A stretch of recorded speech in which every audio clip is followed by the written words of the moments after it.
Hello everybody, welcome back to my channel. I'm Sia. Thank you so much for watching my videos. So in today's video, what are we gonna do is we're gonna continue with our chapter 1 development of our economics book class 10.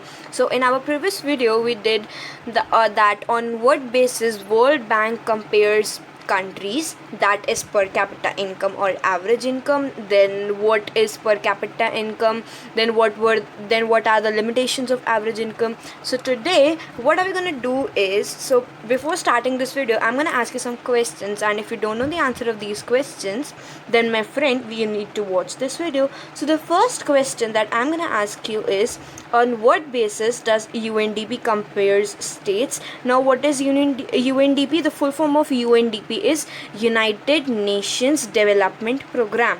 Then on what basis do we compare Haryana, Kerala and Bihar, that is our Indian states? Then what are public facilities and why their need is felt?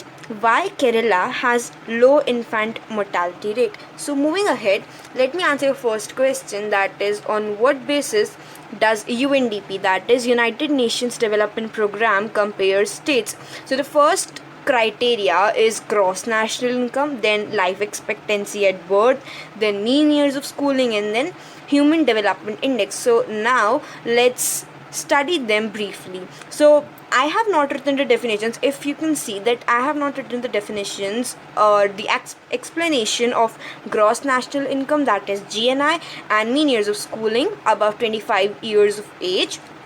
Fine. So because we don't have to study them, and I have written the definitions of life expectancy and human development index, so we need to study them. So what is life expectancy? It is the average expected length of life of a person at the time of birth. And what is HDI? It is the cumulative measurement of overall development of the citizens of the country. So now if you will open your NCERT, you'll see a table of these of this GNI, life expectancy, mean years of schooling, human development index. So you will notice in the last column will be of HDI. So the low will be the HDI, मतलब HDI जितना कम होगा उतना अच्छा होगा. Okay. And yes, my friend, you need to learn the definitions of life expectancy, human development index, then infant mortality rate, etc. etc.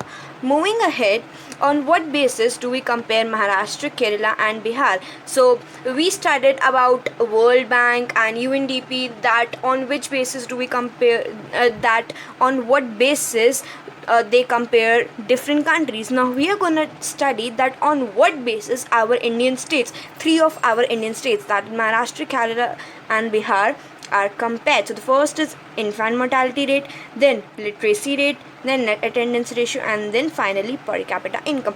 And the definitions, and I have written some definitions, and you, my friend, definitely have to learn these definitions. The first is infant mortality rate, that is, it is the number of infants who die among per thousand babies and are below the age group of 1.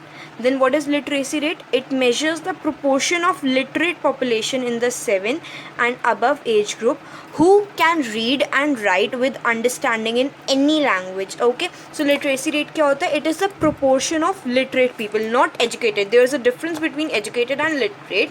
Fine, and I hope you know that, and if you don't know then please comment down below. I'll try to tell you, definitely I'll tell you. So अब literacy rate क्या होता है? It is the proportion of literate people जो या तो 7 साल के होते हैं या उससे ऊपर होते हैं, and who can read and write, जो लिख सकते हैं और पढ़ सकते हैं with understanding in any language, whether it be English or Hindi or Telugu, etc. etc.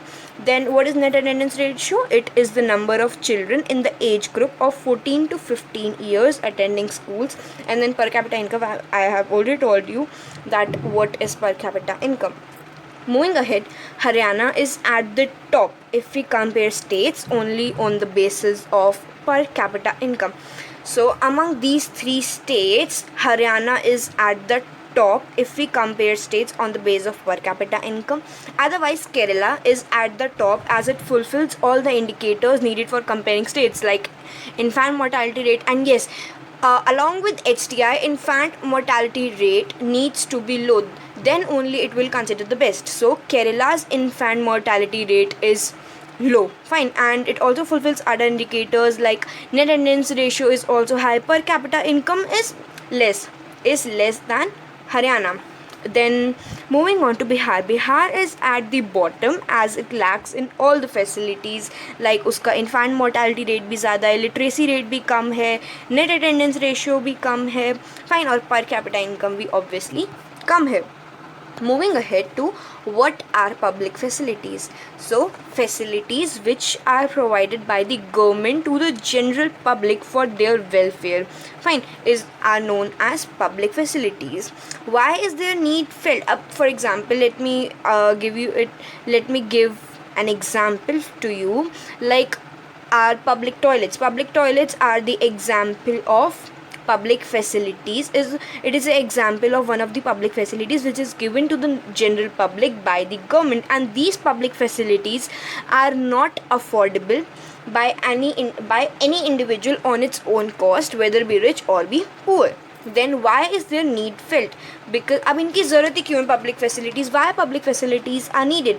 Because money itself is not a complete adequate indicator of total welfare. For example, अगर किसी के पास बहुत ज़्यादा पैसे हैं, फाइन, तो अब मनी जो है हम उसको ये नहीं कहेंगे अरे कि तो कितना अच्छा है, कितना डेवलप्ड इंसान है. No, money itself is not a complete adequate indicator of total welfare.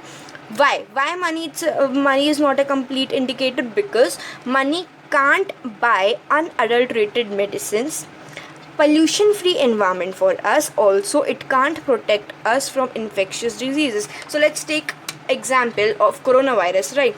So celebrities have a lot of money, fine, they have shitloads of money, and nowadays they are also being infected by coronavirus. So it is an example, or it is a proof that they are not, so their money cannot protect them from infectious diseases. Moving ahead to the last topic, last question, that why Kerala has low infant mortality rate. So Kerala has low infant mortality rate because it has adequate provisions of basic health and educational facilities. मतलब क्या है इसका?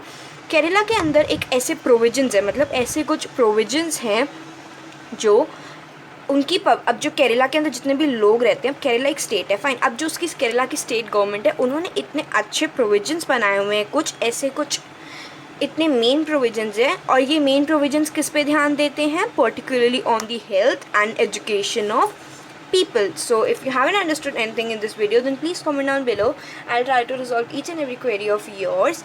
And if you found this video helpful, which I know you did, then please give it a big fat thumbs up. And please guys, don't forget to subscribe my channel. It's absolutely free. And yes, the link of other parts of this video is in the description box below. You can check out that also, and the link of other chapters, some of my chapters is given in the description box. You can check that also if you want and if you're interested. Until my next video, please stay tuned, and for now, bye.